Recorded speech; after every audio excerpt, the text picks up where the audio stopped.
চমৎকার মাত্র আদিবাসী জনজাতি খাইছি, মানুষ দেখলে কি কইব? না প্রবলেম এটাকে দেখুন এই আসলে এই যে মৎকর। বাংলাদেশের রাজনীতিতে লাশের সংযোজন নতুন কিছু নয়।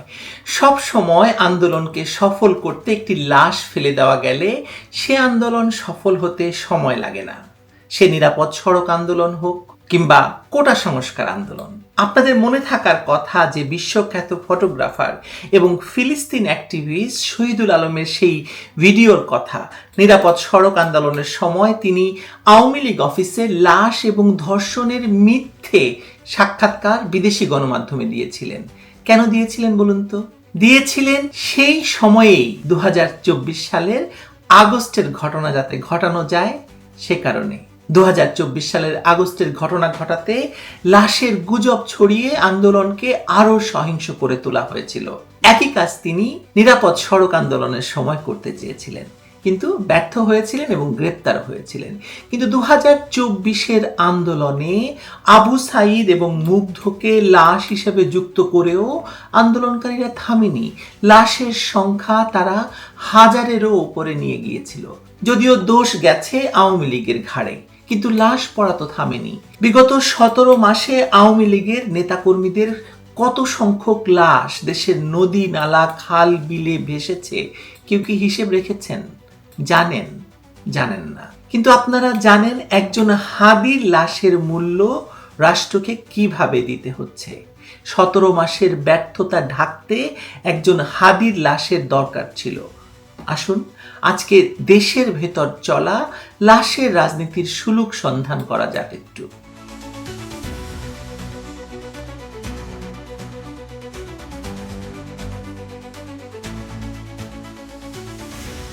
বাংলাদেশে ক্ষমতা বদলায় ভোটে নয়, যুক্তিতে নয়। ক্ষমতা বদলায় দেশের লাশের রাজনীতির ভেতর দিয়ে। কার লাশকে জাতীয় ট্র্যাজেডি বানানো হবে, কার লাশকে অপরাধের পরিণতি বলে চাপা দেওয়া হবে, কার লাশ ক্ষমতায় যেতে কিংবা ক্ষমতায় থাকতে ব্যবহার হবে, আর কে বা কাদের লাশের কোনো রাজনৈতিক গুরুত্ব থাকবে না, সেই হিসেবটা আমাদের বোঝা দরকার।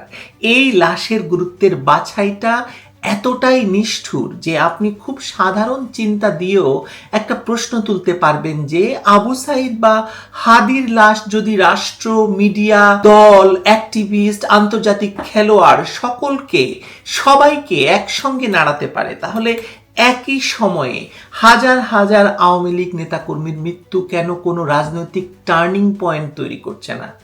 তাদের লাশ কি কম দামি, নাকি তাদের লাশকে মূল্যহীন বানিয়ে দেওয়াটাই ক্ষমতায় টিকে থাকার শর্ত? ইউনূস সে কাজটাই খুব সফলভাবে করছেন। কি প্রশ্নটা অযৌক্তিক মনে হচ্ছে? মোটেও অযৌক্তিক নয়, বরং বাস্তবতা হচ্ছে এটাই ইনফরমেশন ওয়ারের স্ট্র্যাটেজি। এখানে লাশের মূল্য কোনো নৈতিক মানদণ্ডে নির্ধারিত হয় না, নির্ধারিত হয় ইউটিলিটি বা কারা কিভাবে লাশের ব্যবহার করছেন তার উপর।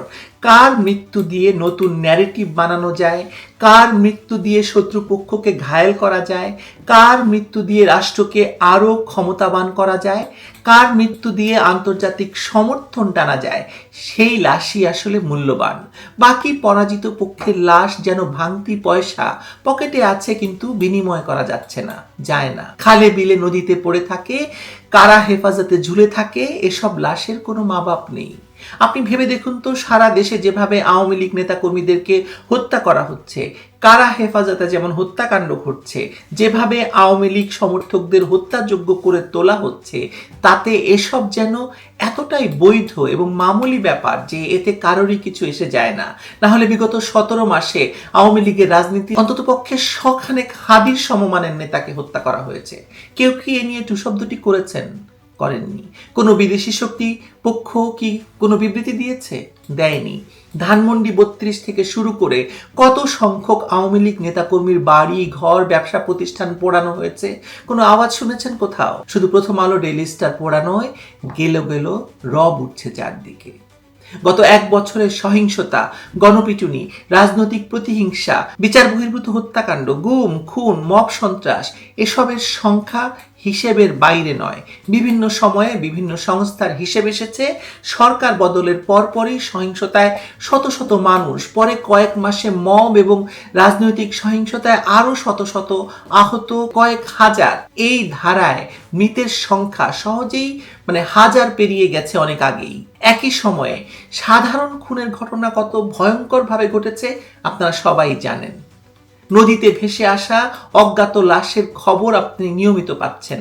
অর্থাৎ মৃত্যু এখানে ব্যতিক্রম নয়, মৃত্যু এখানে রুটিন হয়ে গেছে। তাহলে হাদি কেন ব্যতিক্রম হলো? হাদিকে খুন করা হলো কোনো একটি রাজনৈতিক অভিসন্ধির কারণে, সেটা কেন ব্যতিক্রম হলো?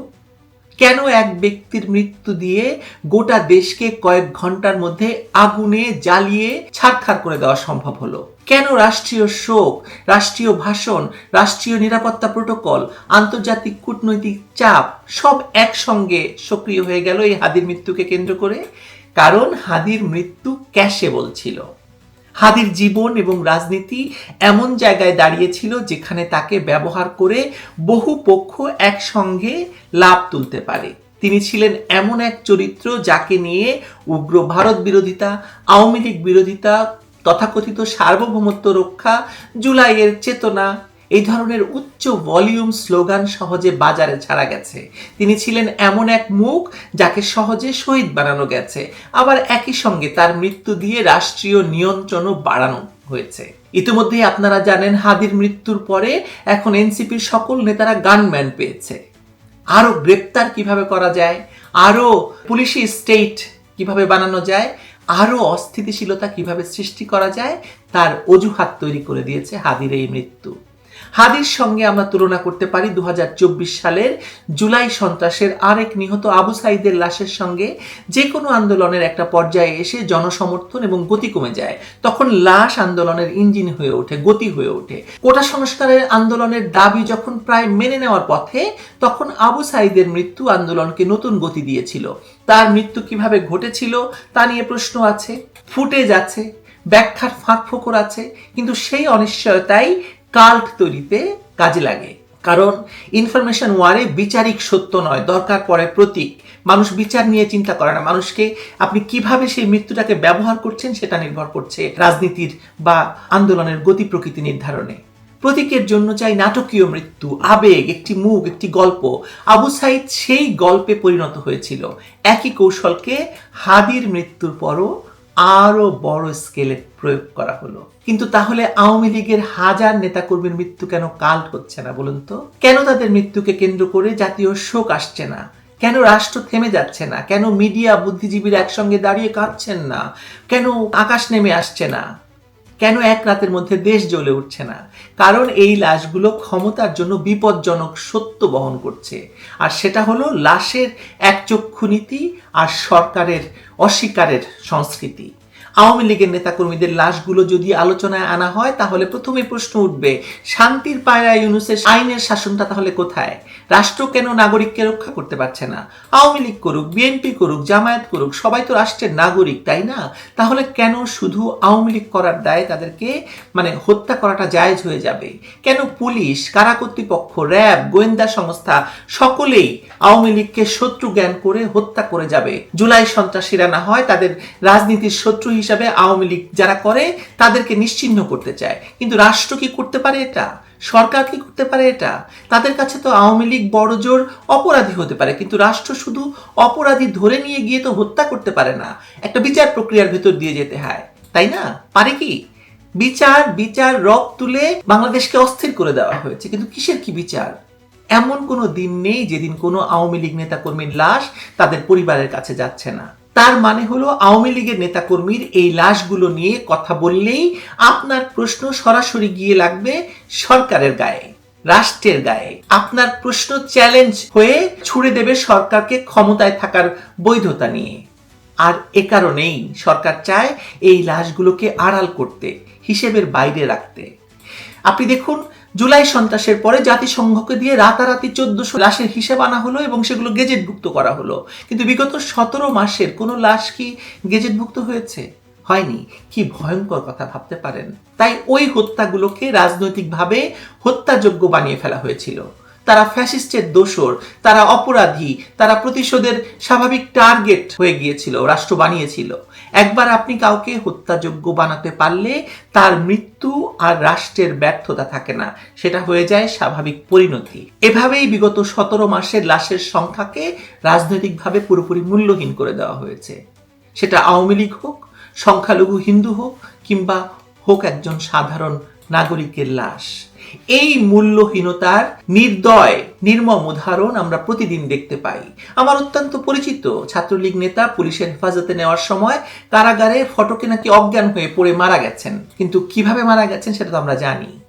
তার নাম ওয়াসিকুর রহমান বাবু, বাড্ডায় ছাত্রলীগের নেতা ছিলেন। বলা হচ্ছে তিনি আগে গণপিটুনিতে গুরুতর আহত হয়েছিলেন, গণপিটুনি কারা দিয়েছিল, তিনি চিকিৎসা পাননি। রিমান্ডে নেওয়ার মুহূর্তে তিনি লুটিয়ে পড়লেন। রিমান্ডে নেওয়ার আগে থানার ভিতরে কি হয়েছিল?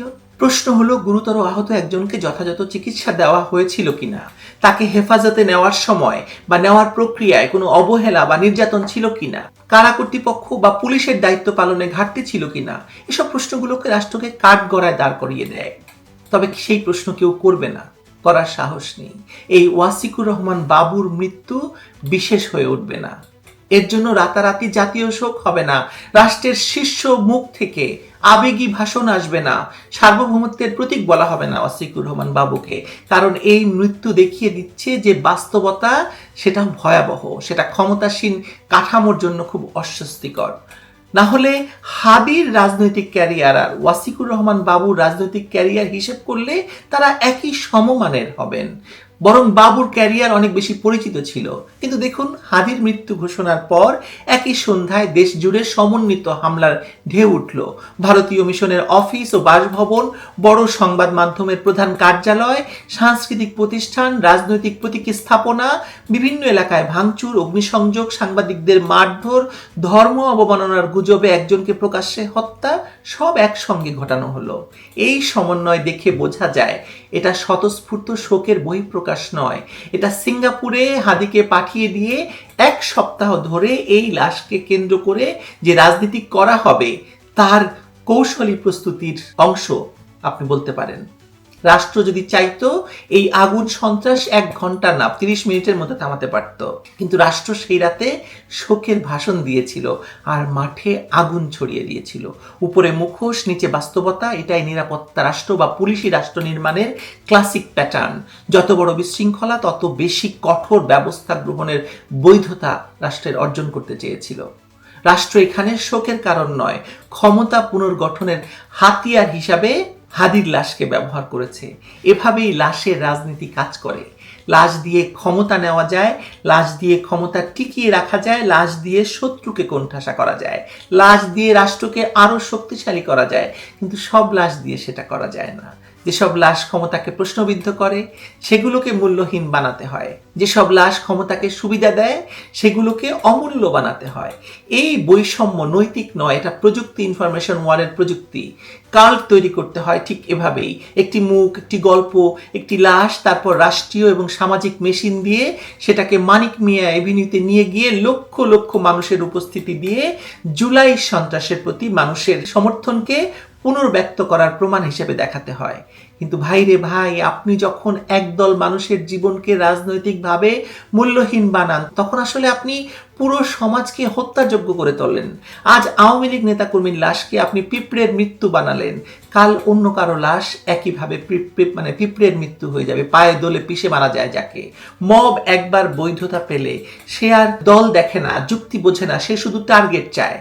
আজ যারা লাশ নিয়ে কাল্ট বানাচ্ছেন বা যাদের লাশ নিয়ে কাল্ট হচ্ছে, কাল তাকেই নতুন কোনো কাল্টের জন্য বলি হতে হবে। এই চক্র থামে না, কারণ লাশের চক্রের কোনো নীতি নেই।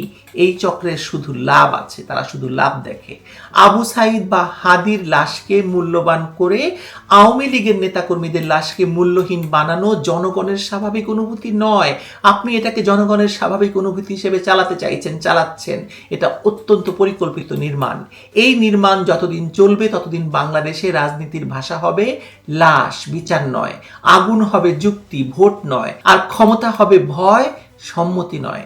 প্রশ্ন হলো, আপনি আর কতদিন এই নির্মাণকে স্বাভাবিক বলে মেনে নেবেন?